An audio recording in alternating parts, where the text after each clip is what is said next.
সবাইকে স্বাগতম গ্রিন টিভির নিয়মিত আয়োজন স্পোর্টস এক্সট্রাতে। বিশ্বকাপ উপলক্ষে আমরা প্রতি সপ্তাহে এই আয়োজন করে থাকি। বিশ্বকাপ ফুটবল 2026 ইতিমধ্যেই শুরু হয়ে গেছে। অনেক দল জিতছে, অনেক ছোট ছোট দল আপসেটের ঘটনা ঘটাচ্ছে।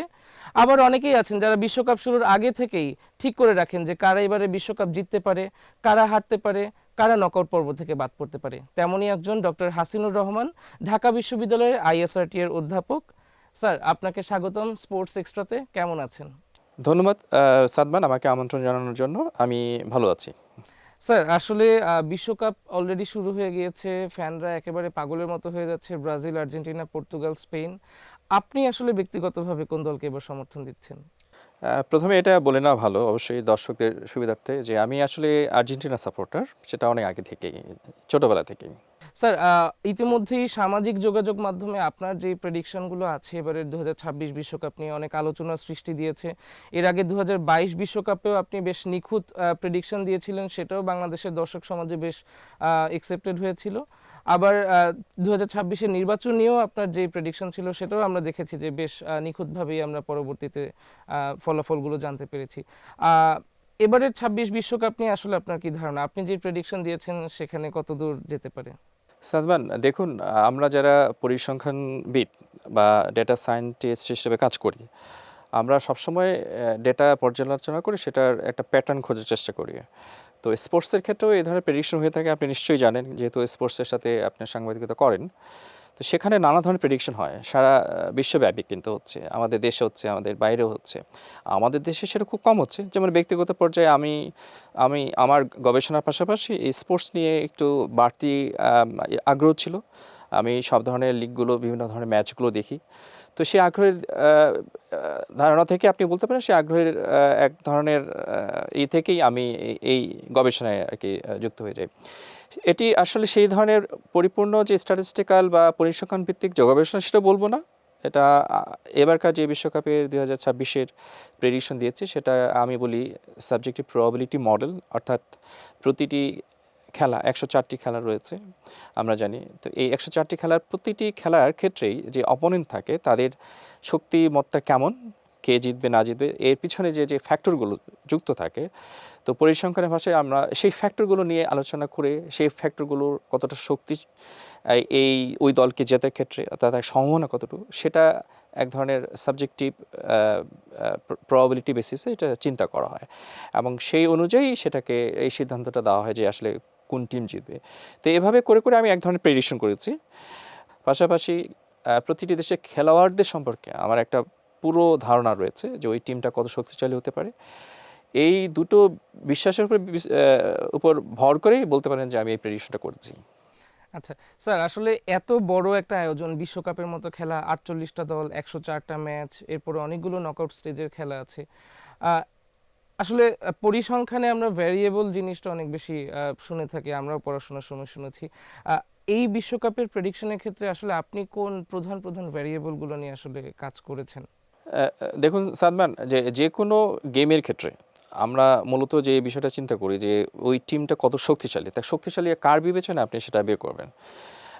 সেই দলে যে যারা প্লেয়ার রয়েছে, সেই প্লেয়ারগুলো কত ভালো, এবং সেই দলের যারা কোচ রয়েছে, সেই কোচের অভিজ্ঞতা কতটুকু, তার অপোনেন্ট ইচ আদার কতটা খেলেছে, এবং শক্তিমত্তা অনুযায়ী কার পরিসংখ্যানটা কার দিকে ভারী, জয়ের পরিসংখ্যানটা বা পরাজয়ের পরিসংখ্যানটা, মাঠের বাস্তবিক অবস্থাটা কেমন, অর্থাৎ আপনি কোন মাঠে খেলছেন, সেখানকার আবহাওয়া, বিশেষ করে এবারকার বিশ্বকাপে আবহাওয়া খুব গুরুত্বপূর্ণ ভূমিকা পালন করবে। আপনি জানেন 3টি দেশে হচ্ছে, আমরা মেক্সিকো, কানাডা এবং আমেরিকায়। তো আমেরিকায় সবচেয়ে বেশি ধরেন যে মাঠগুলো রয়েছে, তো আমেরিকার আবার দুই ধরনের এনভায়রনমেন্ট রয়েছে বা ওয়েদার রয়েছে, গরম এবং মাঝামাঝি বা ঠান্ডা। আবার কানাডায় যে দুটো রয়েছে সেক্ষেত্রে খুব ঠান্ডা। তো ফলে এই যে আবহাওয়াজনিত যে ফ্যাক্টরগুলো রয়েছে, সেগুলো গুরুত্বপূর্ণ ভূমিকা পালন করবে। বিশেষ করে ইউরোপের যে দেশগুলো রয়েছে, তাদের কিন্তু শীতল বা শীতের মতো আবহাওয়ায় খেলে খেলে তারা অভ্যস্ত। তো ফলে আপনি দেখবেন যে আফ্রিকা অথবা সাউথ আমেরিকার যে রিজিয়নে যে দেশগুলো খেলছে এবার, বা কিছু কিছু এশিয়ার ক্ষেত্রেও যে দেশগুলো, যেমন সৌদি আরব, ইরান বা ইরাক বলতে পারেন, অথবা এদিকে সাউথ কোরিয়া বলতে পারেন, তারা কিন্তু সেই অ্যাডভান্টেজটা নেবে। অর্থাৎ আবহাওয়াগত কারণে যে অ্যাডভান্টেজ সেটা কিন্তু তারা ভালোভাবে পাবে। কিন্তু ইউরোপীয় দেশগুলো সেখানে কিছুটা চ্যালেঞ্জে পড়বে। এরপরেও মানে কোন দেশের খেলা কোন স্টেডিয়ামে হচ্ছে সেটা আমরা জানি। তো সেদিক থেকেও কিছু কিছু খেলা হয়তো ইউরোপের দেশগুলো ঠান্ডা জায়গায় পাচ্ছে, যেমন কানাডা বা আমেরিকা, ওই জায়গাগুলো। বিশেষ করে আমেরিকায় দক্ষিণে যে জায়গাগুলো সেখানকার 8টা স্টেডিয়াম রয়েছে। তো সেখানে আসলে আবহাওয়াটা খুব গুরুত্বপূর্ণ ভূমিকা পালন করবে, কারণ সেখানকার আবহাওয়াটা বেশ 35 থেকে 38 ডিগ্রি সেলসিয়াস এবং অনেক আর্দ্রতা থাকবে। সেই ব্যাপারগুলো তো আছেই। এছাড়াও ধরেন একটা টিম তার অতীত ইতিহাস কেমন, তারা এই সাম্প্রতিক 5-6টা বা 10টা গেমে কী ধরনের পারফরমেন্স করেছে সেটা খুব খুব গুরুত্বপূর্ণ ভূমিকা পালন করে। দেখুন ব্রাজিল যেমন 30-40 বছর আগে আমরা যদি যাই তাহলে ব্রাজিলের অনেক ইতিহাস আমরা পাবো পেলের সময়, কিন্তু সেই ব্রাজিলকে সেই পারফরমেন্স দিয়ে কিন্তু এখনকার ব্রাজিলকে মাপা যাবে না, এটাই বাস্তবতা। ফলে স্পোর্টসের ক্ষেত্রে যেটা হয় যে একেবারে লেটেস্ট 2-3 বছর 4 বছরের যে তাদের পারফরমেন্স এবং তারও আগে কয়েক বছর ধরে ধারাবাহিক পারফরমেন্স আছে কিনা সেই বিষয়টি খুব গুরুত্বপূর্ণ। তো ফলে এই সময়ের মধ্যে তারা কতটা গেম খেলেছে, কতটা জিতেছে, কোথায় খেলেছে, তাদের দেশে খেলেছে না বাইরে গিয়ে খেলেছে। অনেক ধন্যবাদ স্যার। আমরা আসলে এবার আফটার প্রেডিকশনটা নিয়ে একটু আলোচনা করতে চাচ্ছিলাম যে বেশ বিশাল, এবার 104টা ম্যাচের প্রেডিকশন দেওয়াটা একেবারে সহজ কাজ না। আপনার এই প্রেডিকশনে আমরা দেখতে পাচ্ছি যে এবারে বিশ্ব চ্যাম্পিয়ন হিসেবে স্পেনকে আপনি প্রেডিক্ট করছেন, যেটা বাংলাদেশের অনেক ভক্ত সমর্থকও আসলে চায় যে এবার স্পেন বিশ্বকাপটা জিতুক। প্রথম 4টা গ্রুপের যদি কথা বলি, এখানের একটা একটা করে ম্যাচ প্রায় সবাই খেলে ফেলেছে এবং আপনার দেওয়া প্রেডিকশন থেকে ইতিমধ্যেই আমি যা দেখলাম যে দুটো ম্যাচের একেবারে গোল লাইন সহ স্কোর সহ একেবারে মিলে গিয়েছে। উইনারের ক্ষেত্রে যদি বলি যে শুধুমাত্র স্পেন এবং কেপ ভার্দের ম্যাচ ছাড়া বাকি সবগুলোই আসলে আপনার কে জিতবে কে হারবে সেটা ঠিকঠাক হয়েছে। আসলে যখন দেখেন যে আপনার প্রেডিকশনগুলো মিলে যাচ্ছে তখন কেমন লাগে স্যার? সেই অনুভূতি তো নিশ্চয়ই ভালো লাগবে, যে কারোর ক্ষেত্রেই ভালো লাগবে বটে। প্রথম যে গেমটা ছিল যেখানে আমি প্রেডিক্ট করেছিলাম 2-0, তো সেটা প্রথম ম্যাচ যেটা ছিল, তো সেই ম্যাচে আমি যখন খেলা দেখছিলাম তো অবশেষে যখন দেখলাম মেক্সিকো সাউথ আফ্রিকার 2-0 হলো, তো তখন আসলে খুবই খুবই ভালো লাগছিল। তো এখানে ছোট্ট একটা অভিজ্ঞতা শেয়ার করি। আমি গত বিশ্বকাপেও কিন্তু 2022 সালে আগেই বলে দিয়েছিলাম টুর্নামেন্ট শুরুর আগেই যে ফ্রান্স এবং আর্জেন্টিনা ফাইনালে খেলবে, আর্জেন্টিনা চ্যাম্পিয়ন হবে। গত বিশ্বকাপে কিন্তু প্রতিটি ম্যাচে 64টা ম্যাচ ছিল, সেক্ষেত্রে আমি 64টা ম্যাচে কিন্তু এই ধরনের স্কোর দিয়েছিলাম। তো আমার মনে পড়ে সেখানকার স্কোরটা ছিল 3-2, অর্থাৎ আর্জেন্টিনা 3 ফ্রান্স 2। আপনি খেলা দেখেছেন নিশ্চয়ই, আপনার মনে আছে যে স্কোরটা কিন্তু সেই পর্যন্ত ছিল। লাস্ট কাপল অফ মিনিটস আগে সেটা 3-3 হয়ে যাওয়ার পর তারপর পেনাল্টিতে চলে যায়। তো তখনও আমার ওই একই অনুভূতি কাজ করছিল। তো আমি আসলে সামাজিক মাধ্যমে আমার ফেসবুক ওয়ালে আমি লিখছিলাম যে কি করে আগের প্রেডিকশনটা একদম হুবহু স্কোর সহ মিলে যায়, কিন্তু শেষ মুহূর্তে 3-3 স্কোর হওয়ার পরে পেনাল্টি হতে আমাকে সেই টেক্সটটা চেঞ্জ করতে হয়েছে। তো সেই অনুভূতিটা আসলে খুব মজার এবং কি বলবো, এটা ভাষায় প্রকাশ করার মতো না। প্রথম 4টা গ্রুপের পরের 4টা গ্রুপে যদি আমরা যাই, সেখানেও আপনার প্রেডিকশন কিন্তু অনেকটাই মিলে গিয়েছে। নেদারল্যান্ডস জাপান ম্যাচটা ড্র হওয়া ছাড়া জার্মানি কিউরাসাওকে হারিয়েছে, বেলজিয়াম ইজিপ্টের ম্যাচও একেবারে 1-1 গোলেই ড্র হয়েছে, স্পেন কেপ ভার্দের ম্যাচটা শুধুমাত্র ড্র হয়েছে। এছাড়া কিন্তু বাকি সবগুলো আমরা দেখলাম যে আপনার প্রেডিকশনের সাথে মিলে যাচ্ছে। আর আর্জেন্টিনার ম্যাচের কথা যদি বলি যে লিওনেল মেসি অনেকদিন পর বিশ্বকাপে খেলবেন নাকি খেলবেন না কনফিউশন ছিল। আর্জেন্টিনা বিশ্বকাপ জেতার পরে ব্যাক টু ব্যাক বিশ্বকাপ জিততে পারবে কিনা সেটা নিয়েও কনফিউশন ছিল, কিন্তু আপনার প্রেডিকশনে ছিল যে 3-1 গোলে জিতবে আর্জেন্টিনা, সেখানে 3-0 গোলে জিতলো। এই যে একেবারে সংখ্যার সাথে সংখ্যা মিলে যাচ্ছে, এটা কি স্যার আসলে ইনটিউশন থেকে আসে নাকি আপনাদের মনে হয় যে না আসলে ডাটা সেট থেকে আপনারা খুঁজে খুঁজে বের করে তারপরে এটা? দেখুন আমি আগেই বলেছি যে আসলে প্রতিটি ম্যাচ প্রেডিকশন করার ক্ষেত্রে আমি ওই ম্যাচগুলো অর্থাৎ ওই দেশগুলোর সক্ষমতা কতটুকু সেটা যাচাই করার চেষ্টা করেছি নানান ধরনের ফ্যাক্টর দেখে। তো আমার সেটাতে অনেক সময় লেগেছে। তো আমি স্ট্যাটিস্টিক্যাল ওই ধরনের মডেল করিনি, ওই যে বললাম সাবজেক্টিভ প্রবাবিলিটি আমরা বলি, অর্থাৎ আমার আর্জেন্টিনার সম্পর্কে আলজেরিয়ার বিরুদ্ধে খেলছে, তা আর্জেন্টিনা কতগুলো গোল দিতে পারে, এটা কি 1, 2, 3 বা 4 বা তারও বেশি, সক্ষমতাটা ওইভাবে বিবেচনা করি। এরপরে একটা মোটামুটি একটা সুনির্দিষ্ট সংখ্যা আমি বের করি যে এটা কেমন হতে পারে, এবং আর্জেন্টিনার অতীত ইতিহাসটা দেখার চেষ্টা করি 5-10টা ম্যাচ কেমন করেছে এই ধরনের এই লেভেলের কান্ট্রির সাথে, তখন একটা ধারণা করে সেই ধরনের আসলে একটা স্কোর করা হয়েছে। যেমন আজকে ম্যাচটা ছিল আর্জেন্টিনা আলজেরিয়া, যেটা বলেছে 3-1, সেটা তো আসলে 3-0 হয়েছে। তো একইভাবে আরও কতগুলো ম্যাচ ছিল, যেমন ইরাক নরওয়ে, আমি এটা বলেছিলাম 0-3, তো সেটা আলটিমেটলি হয়েছে বোধহয় 4-1। এটা মোটামুটি কাছাকাছি। স্যার, বিশ্বকাপের মতো একটা বড় আয়োজনে যেটা হয় যে প্লেয়াররা ইনজুরিতে পড়তে পারেন, কোনো একটা খেলোয়াড় হয়তো ফর্মে না থাকতে পারেন, আবহাওয়ার বিষয়টা আপনি ইতিমধ্যেই বলেছেন, বা প্রতিটা স্কোয়াডেই আমরা দেখি যে হচ্ছে যে কিছু না কিছু সমস্যা থেকেই থাকে, বা কোনো একটা প্লেয়ার ইনজুরিতে পড়ার পরে নতুন করে প্লেয়ার চলে আসে। এই বিষয়গুলো কি মাথায় রাখা হয় কিনা যখন প্রেডিকশন করেন? অবশ্যই। তবে এখানে একটা জিনিস বলে রাখি, আমরা তো প্রেডিকশন দেখছি যে এআই প্রেডিকশন করছে। আমরা স্ট্যাটিস্টিক্সে আমরা আসলে প্রেডিকশন করি সাধারণত মডেলের উপর বেস করে, স্ট্যাটিস্টিক্যাল মডেল, যে কথাটা আমি এর আগে অনেকবার উচ্চারণ করেছি। কিন্তু স্পোর্টসের ক্ষেত্রে, পার্টিকুলারলি ফুটবলের ক্ষেত্রে, এই ধরনের স্ট্যাটিস্টিক্যাল মডেল খুব একটা কার্যকরী না। এখানে আমি একটু ব্যাখ্যা করি দর্শকদের সুবিধার জন্য। সেটা হলো যে স্ট্যাটিস্টিক্যাল মডেল যেটা হয়, আমরা যেমন কোনো একটা টিম উইন করবে, তো উইনের পিছনে যে ফ্যাক্টরগুলো আমি বললাম, এরকম শত শত ফ্যাক্টর থাকে। আপনি যেমন এই যে কতগুলো লাল কার্ড পেয়েছে, হলুদ কার্ড পেয়েছে, ইনজুরিতে পড়লো, এবং ইনজুরিতে পড়ে একদম তাদের সবচেয়ে শ্রেষ্ঠ বা বড় প্লেয়ারটা কি ইনজুরিতে পড়লো কিনা। যেমন ধরেন আপনি যদি স্পেনের কথা ভাবেন, লামিন ইয়ামাল যদি ইনজুরিতে পড়ে, তাহলে তার জায়গায় রিপ্লেস করার মতো একদম যোগ্য তার মতো রয়েছে কিনা। তো ফলে এটা বিশাল একটা ফ্যাক্টর হতে পারে ওই খেলা ফলাফল নির্ধারণের ক্ষেত্রে। তো এই ধরনের আপনি যদি ফ্যাক্টর চিন্তা করেন, এটা ওয়েদার ফ্যাক্টর হোক অথবা এই যে খেলার সাথে রিলেটেড, এই ধরনের কিন্তু শত শত ফ্যাক্টর থাকে। তো ফলে আপনি শত শত ফ্যাক্টর যখন নিয়ে কাজ করবেন, তখন আবার ওই দেশের, আমি একটু আগে বলেছি যে সাম্প্রতিক 4-5 বছরে কতগুলো খেললো, সেই খেলাগুলোকে আমাদের কনসিডারেশনে নিতে হয়। আমি যদি আরও 15-20 বছর 30 বছর আগে খেলা নিই, সেগুলো আসলে নুইসেন্স, অর্থাৎ আমার বর্তমানের পারফরমেন্সের সাথে সেগুলো যুক্ত না। তো ফলে এই 4-5 বছরে আবার তারা খুব বেশি ম্যাচ খেলে না। দেখবেন যে আন্তর্জাতিক দলগুলো ম্যাচ আসলে বেশ কম হয়, খুব কম হয়। তো ফলে এই কম ম্যাচের সাথে যখন আমি শত শত ভেরিয়েবলের একটা মডেল করতে চাই, সেক্ষেত্রে আবার স্ট্যাটিস্টিক্যালি এটা আমরা বলি এক ধরনের বায়াস তৈরি হয়, অর্থাৎ আপনি যা প্রেডিক্ট করবে সেটা ঠিকমতো করবে না। তো ফলে স্ট্যাটিস্টিক্যাল মডেল আসলে এখানে ওই ধরনের গ্রহণযোগ্যতা পায় না। তো ফলে আমরা যেটা করি সেটা হলো এআই ভিত্তিক মডেল। তো এর ভিত্তির পিছনে কিন্তু স্ট্যাটিস্টিক্স রয়েছে, আবার কিছু মেশিন লার্নিং টুলও রয়েছে, আমি ব্যক্তিগতভাবে সেটা পড়াই, সেটা অন্য বিষয়।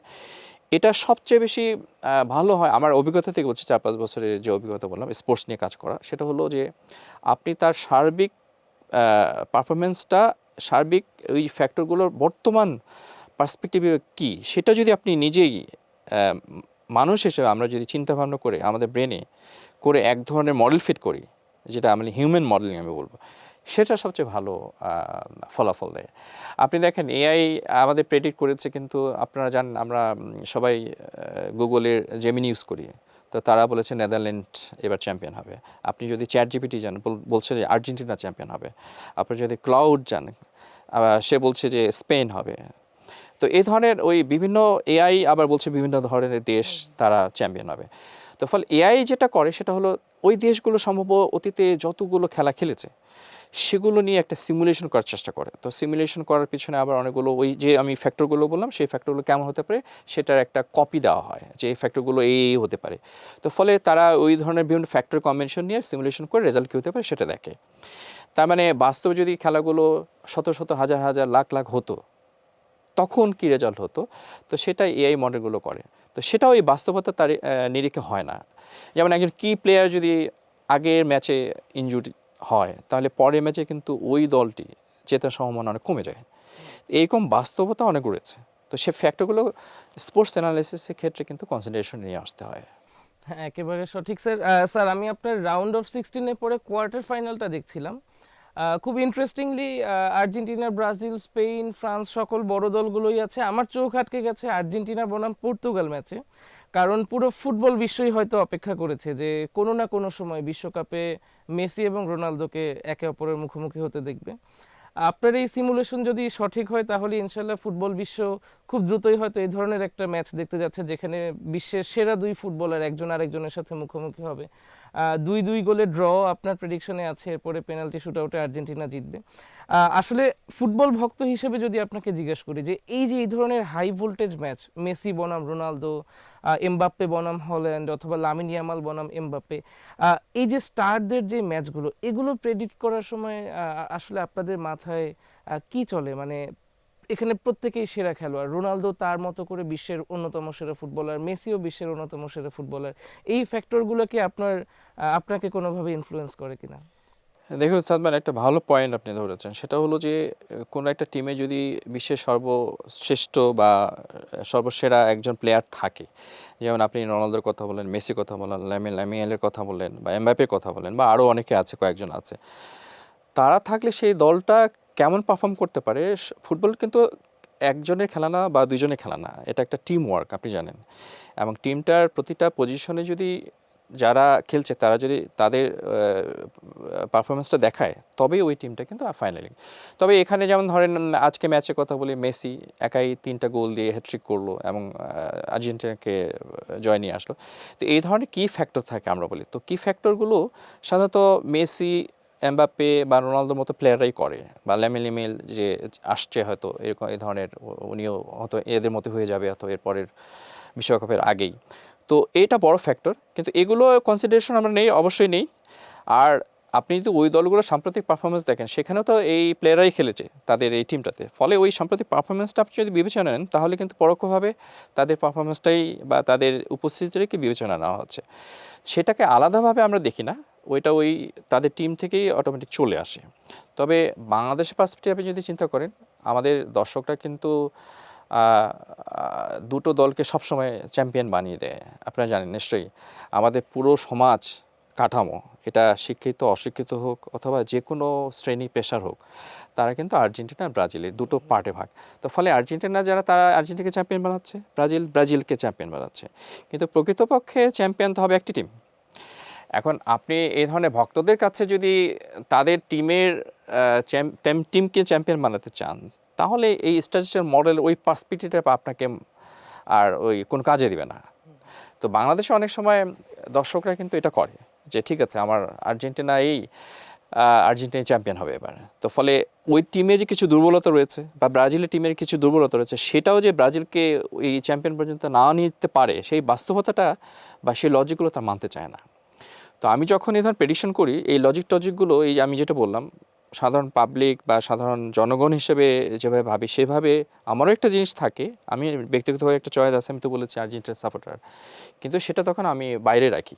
অর্থাৎ আমার প্রেডিকশনের ক্ষেত্রে ট্রুলি যেটা আসবে, যেমন এবারই ধরুন আমি ব্যক্তিগতভাবে আমি আর্জেন্টিনার সাপোর্টার, কিন্তু আমার মনে হয়েছে আর্জেন্টিনা এবার চ্যাম্পিয়ন হবে না। তো ফাইনালে স্পেনের কাছে হেরে যাবে, স্পেন চ্যাম্পিয়ন হবে। কিন্তু গতবারের কথা আপনি ভাবুন, সেখানে কিন্তু ফ্রান্স এবং আর্জেন্টিনার অবস্থা নিরিখে আমার মনে হয়েছে যে আর্জেন্টিনা চ্যাম্পিয়ন হবে, আমার প্রেডিকশন অনুযায়ী।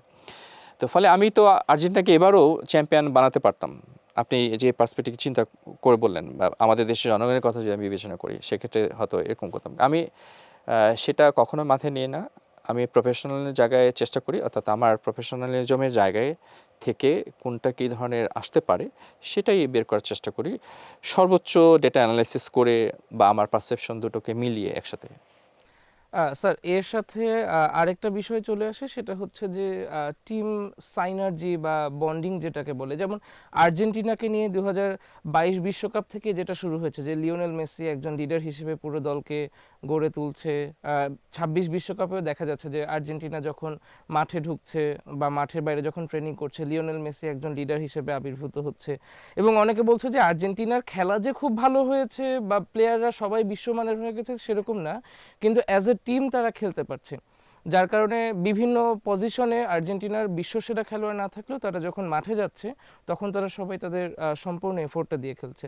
ব্রাজিলের ক্ষেত্রে আবার অনেকেই সামাজিক যোগাযোগ মাধ্যমে যে আলোচনাগুলো হচ্ছে, তারা বলছে যে ব্রাজিল গত কয়েক বছর ধরে এই ধরনের টিম প্লেটাতে অভ্যস্ত হতে পারছে না।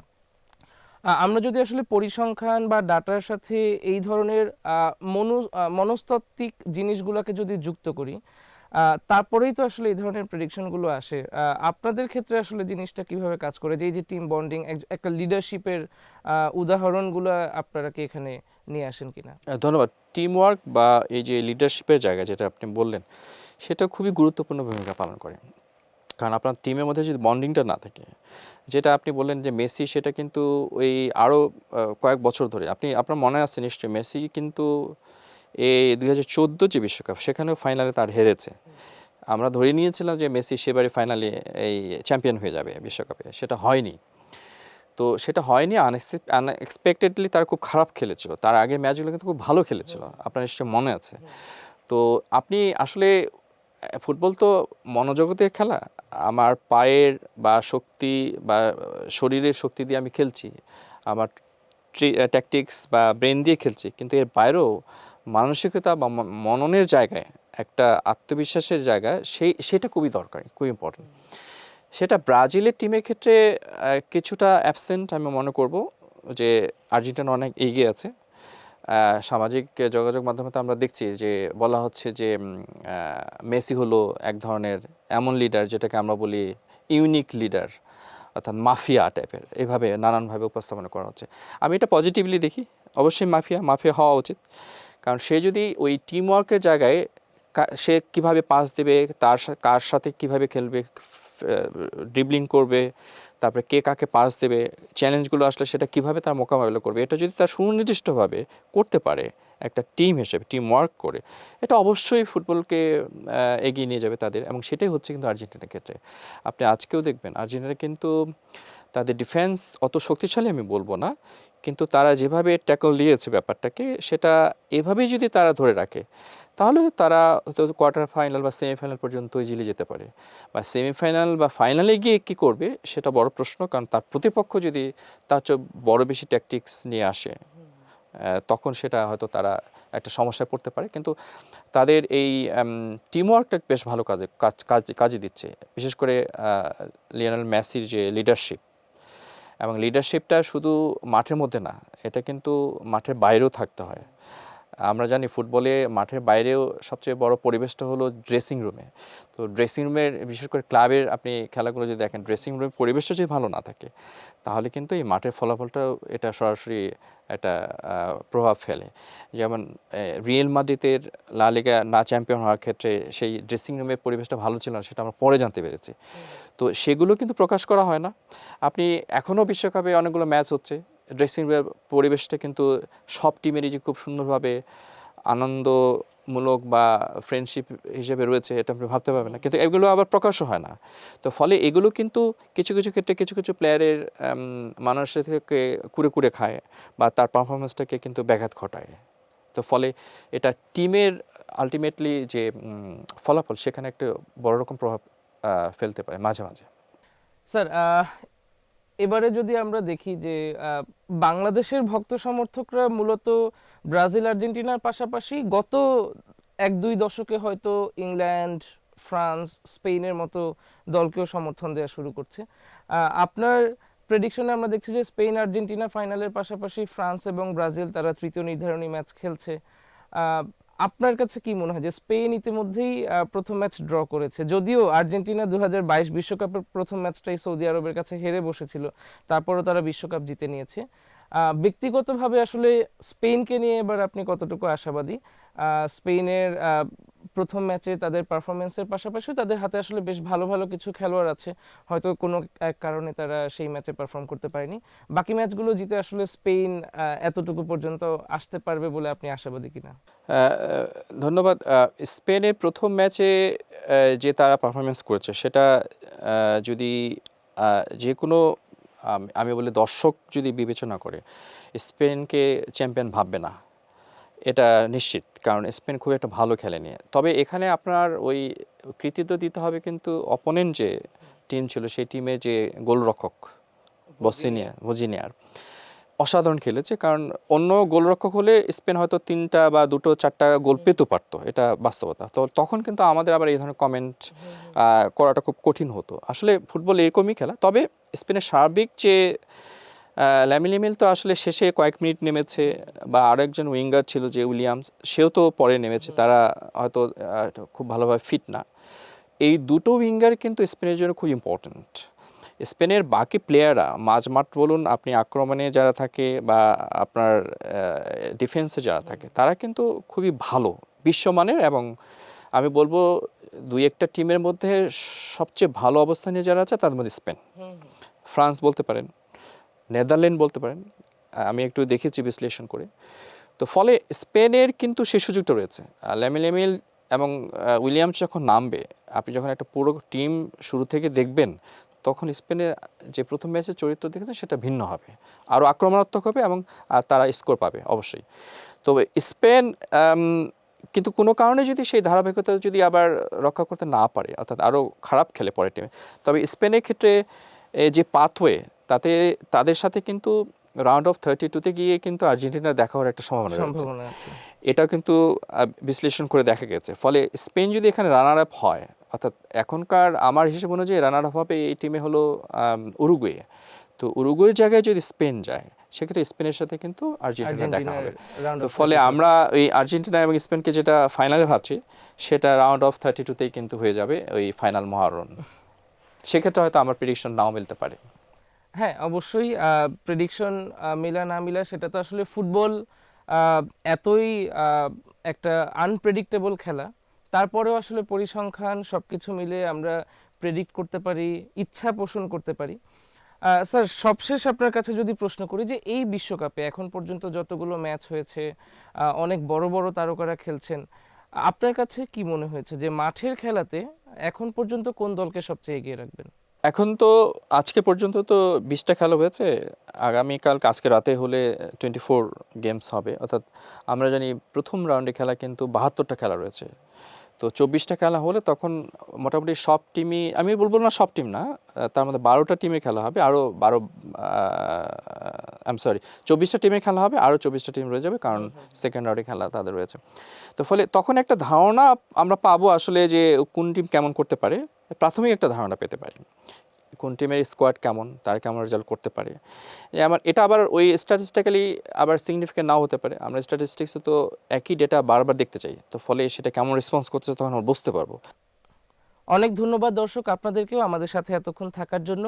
চোখ রাখুন গ্রিন টিভির পর্দায় প্রতি শুক্রবার স্পোর্টস এক্সট্রা দেখার জন্য।